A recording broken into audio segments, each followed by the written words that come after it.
Hi students, welcome to lesson number 25, Problems of Religious Minorities in India.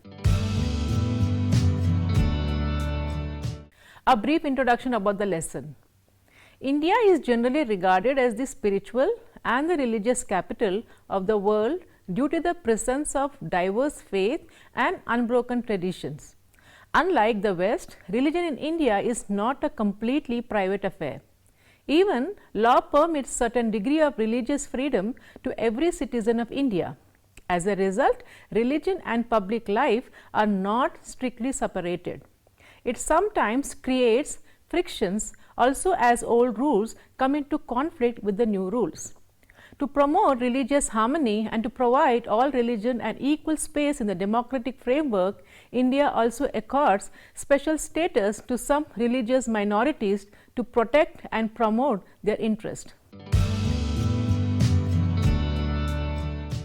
The objectives of the lesson: the students will be able to understand first the problems faced by various minorities in India, and they will also be made aware of the various constitutional measures and government initiatives meant for the minorities. The religious communities in India. India is home to some of the world's older religions like Hinduism, Jainism and Buddhism, and also to hundreds of sects and cults. Christianity arrived in India in the 1st century itself when Saint Thomas came to India. He was one of the original 12 apostles of the Christ. Islam came to India in and around 650 AD. Similarly, Zoroastrians of Parsis came to India when Persia was invaded by the Muslims. While Muslims and Christians swelled in their number due to their open outlook, Parsis and Jews remained a closed community and remained limited in numbers. As per 2011 census, Hindus constitute the largest religious community in India with more than 80% share in population, followed by Muslim with 14% share. Other communities are Sikhs, Buddhists, Parsis, Christians, Jews, etc. Christians are mainly concentrated in northeastern and southern states. Buddhists, who were once influential throughout North India, are now confined to Ladakh, Arunachal Pradesh, Sikkim, Darjeeling and Maharashtra. Different religious communities in India have different cultures and features. Some of them are also declared as minority groups, and government take active steps to ameliorate their position. Some, like Parsis, are considered very enterprising and they have significant representation in the industrial sector. Parsis also suffer from certain problems of their own, like dwelling numbers. Similarly, Muslims also have their own problems which were highlighted by a Sachar committee as well. Material well-being of different communities also differ greatly. Minority religions except Muslims are generally educationally more forward. According to Yogendra Singh, great tradition of Islam is founded on the world view which is non-hierarchical and monotheistic. Unlike Hinduism, Islam is proselytizing. It also has element of egalitarianism and fraternity as it preaches a casteless society, and all Muslims are treated as equal. It saw a great decline during the British rule, and Muslims in India still suffer from historical inequalities and conservative biases. Over the years, continuous coexistence has also led to cultural exchanges. Islam is highly influenced by Sikhism and Bhakti movement of Hinduism. Islam impacted Indian culture in a big way, and Sufi tradition, Hindustani music and architecture styles are lasting contribution of Islam. Similarly, Hinduism also evolved in various sects. The Lingayat sect is highly influenced by Christians' beliefs. The diversity of religious communities sometimes also poses a threat to national integration in the form of communalism. India is still a very traditional society, and secular nationalism is still to emerge stronger over cultural identities rooted in religion. There are also other issues like lack of consensus over the question of having a uniform civil code, superstition and growth of spurious sects. Now, we will discuss the various problems faced by religious minorities in India. India has numerous ethnic and religious groups of various sizes. Constitution of India also makes a distinction between majority and minority groups, but does not define them. Minorities are of two types. First, linguistic and religious minorities. Religious minorities are 6 in number: Christians, Buddhists, Muslims, Sikhs, Parsis and Jains. Jains are the latest addition in 2014. A religious community is declared minority not on the basis of its absolute number, but on the basis of other factors like their threat perception, cultural development and development level. Recognition and protection of minority rights under a legal framework has two objectives. First, to prevent the state from being oppressive against the minorities, as in a democratic setup, government is run by the majority. Second, to provide the minority a protective zone where they can preserve their separate identity while contributing to national development and progress. Many problems of the minorities stem from the fact that in a democratic system where leaders are elected on the basis of majority vote, they are left politically vulnerable as they become dependent on majority which comes to power. The problems faced are as follows. First, it is a problem of identity. Because of the differences in socio-cultural practices, history and backgrounds, minorities have to grapple with the issue of identity.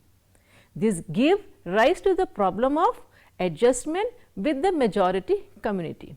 Second problem is the problem of security. Different identity and their small number relative to the rest of the society develop feeling of insecurity about their life, assets and well-being. The sense of insecurity may get accentuated at times when relations between the majority and the minority communities in a society are strained or not much cordial. Third, it is a problem relating to equity. The minority community in a society may remain deprived of the benefit of opportunities of development as a result of discrimination. Because of the difference in identity, the minority community develops the perception of the sense of inequity. Fourth problem is a problem of communal tensions and rights. Communal tensions and rights have been incessantly increasing since independence. Whenever the communal tensions and rights takes place for whatever reason, minority interest gets threatened. Fifth, lack of representation in civil service and politics. The Constitution provides for equality and equal opportunities to all its citizens, including the religious minorities. The biggest minority community, that is Muslim, have a feeling among them that they are neglected.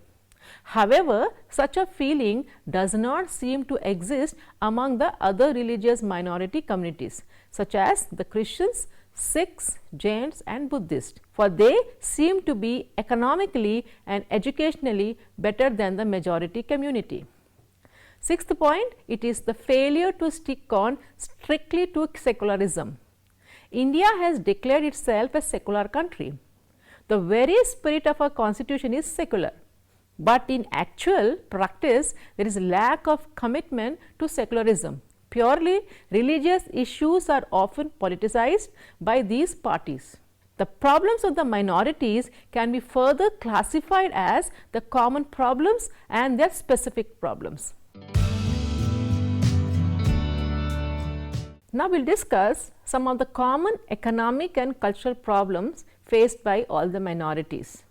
The first one, it is, despite the notification, the social relationship between the majority and the minority have not changed, and as a result, suspicion still prevails. Relations are still less harmonious and minorities feel a threat to their identity. Secondly, their representation in public jobs, armed forces still remain low. Third, the threat perceptions after a series of riots in the past few decades have led to physical insecurity also. Fourth, Due to historical factors and despite the enactment of suitable laws, psychological insecurity is still there and it often proves detrimental to actual well-being. This was also identified by our earlier leaders. Nehru said, "Test of Indian secularism lays not in what majority thought, but how minority feels." Fifth, Indian Education Commission of the 1960s has also highlighted language related problem that minorities face. Many minority institutions like madrasas are still not modernized and their degrees are often not accepted as essential qualifications. Now, we will discuss the specific problems of the various religious minorities. First, Muslims have lagged behind a great deal in human development parameters. Their representations in public employment is poor and in armed forces it is abysmal. Sachar Committee of 2006 has highlighted that Muslims in India suffer from threefold problems such as problem of identity, security and equity. It's found that Muslims have the highest incidence of stunt children and 25% of children have never been to school. Though Muslims are 14% of the population as per 2011 census, their representation in postgraduate course is only 2%. The share of Muslims in armed forces is only 4%. And only 27% of Muslims in urban areas are in regular employment. Muslim population also suffered stereotyping in India and the world due to the spread of Islamic fundamentalism globally. Ghettoization is another characteristic of Indian Muslim population, which is a result of a multiplicity of factors including two-nation theory. Nation theory, communal conflicts, politics and backwardness. Second, Christian minorities groups also face identity problem in many areas. Religious conversion have assumed a very sensitive form in India and missionaries are often alleged of forced conversions and are subjected to attacks. The brutal murder of Christian missionary Gramstein by a fanatic is such an example. A Lucknow study showed after independence, Christians of that city had the lowest per capita income of the 10 communities. Reservation provisions areas also non-uniformity applied across the religious groups. For example, there is scheduled caste reservations for the converted Buddhists and Sikhs, but not for Dalit Christians. Third, sex ratio among Sikhs is poor despite relatively high affluence of the community. Their relations also became strained with the majority in the wake of events related to Khalistan movement, Operation Blue Star, and the consequent assassination of Indira Gandhi and ensuing communal violence. Parsis or Zoroastrians have their own peculiar problems. They are the most affluent minority community in India, but their numbers are dwindling. The 2011 census found that the Parsis population has declined by 18% to 57,264 in a decade. Total population of India increased by around 17.64%. Socially, they are well off with the literacy rate of 97.9% and a sex ratio of 1050 as per 2011 census. This is highly inward looking group with a prohibition on entry to the community and migrations are big contributors and no permission for exogamy. Moreover, the Parsis in Assam, Bengal and Bihar are a minority, but they control trade and business in these states. They are treated as outsiders and exploiters. Sons of the Soil movement have been reported in Assam, Bengal, Orissa and Karnataka, and subsequently Parsis were looted, killed in Bolangir, that is in Orissa. According to Roy and Unisa, childlessness and migration are big contributors to their dwindling numbers. Anthropologists have also found that due to high inbreeding, they are also facing genetic issues. Ignoring minority problem can have dangerous consequences. An apt example was witnessed in our own neighborhood when Bangladesh was formed in 1971, as the then Pakistan neglected the problems of its eastern brethren. Brutal violence in Sri Lanka a few years back is another example. Frustrated youth of minority group can also turn into other immoral activities. Constitution of India. Constitution of India used the term minorities at two places under Article 29 and 30 and provides them the right to promote and preserve their culture and set up their education institutions. 5-year plan also had special provisions for their welfare. To focus on their development needs, 90 minority concentration districts have been identified. For specific problems, government has launched many schemes and campaigns.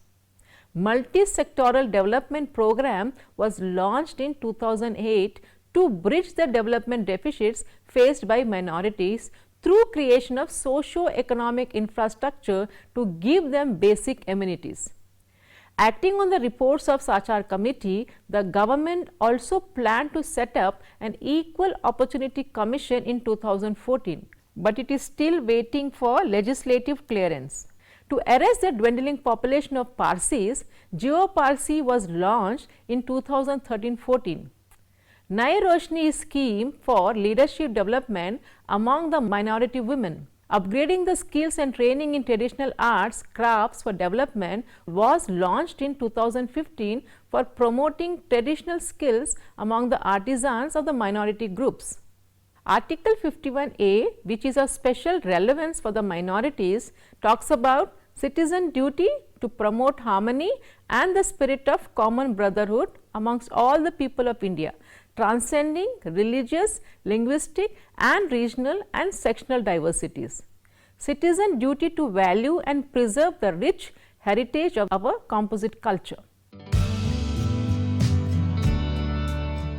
Now, we will discuss about the various government initiatives meant for minorities' benefit. The government has taken various steps to improve socio-economic and educational status of minority communities. The first government initiative was Prime Minister's new 15-point program, which is meant for the welfare of minorities, which is an overreaching program covering various schemes and initiatives of different ministries and departments. It is an earmarking of 15% of targets and outlays for the minorities or specific monitoring of flow of benefits and funds to minorities or areas with substantial minority population. The program is being implemented with the objective of enhancing opportunities for education of minorities. It also ensures equitable share for minorities in economic activities and employment. It also helps in improving the condition of living of minorities and also preventing and controlling the communal disharmony. The second major program was National Commission for Minorities, which was set up by the Union Government of India in 1992 to protect the existence of minorities all over India. The third major program was 𝗧𝗦𝗔𝗧, which means the scheme which aims at upgrading skills and training in preservation of traditional ancestral arts and crafts of minorities. The fourth initiative was Hamari Dharohar, where the scheme aims to preserve rich heritage of minority communities in context of Indian culture. The fifth initiative was the Khwaja Garib Nawaz Senior Secondary School, which will be established at Ajmer by Maulana Azad Educational Foundation to give a fillip to minority education. The sixth initiative, Nai Manzil, which is a bridge course to bridge the academic and skill development gaps of the Dini madrasas passed out with their mainstream counterparts. Seventh initiative, strengthening of state Waqf boards. The scheme envisages to provide assistance for meeting the training and administrative cost of state Waqf boards, and the removal of encroachment from Waqf properties and also strengthening of zonal, regional offices of Waqf boards. 8th, Nai Roshni. This scheme is envisaged to reach out to women through non-governmental organization who will be provided with financial support by conducting leadership development trainings so that women are empowered and emboldened to move out of the confines of home and community. 9th initiative, it is the Minority Cyber Gram. The MCG program seeks to introduce digital literacy skills in identified minority clusters in India, where through designated digital fellows towards knowledge empowerment and entitlement gains of minority focused groups and beneficiaries. To summarize, only a coalition of the suppressed castes, classes and gender across religion can overcome communalism, and the struggle for secularization has to go along with the resistance to the majoritarian attempt to equate majority and minority communalism. The courage and the cycle of communal hatred and violence can be stopped only by ending first the history of false equivalences and selective silences.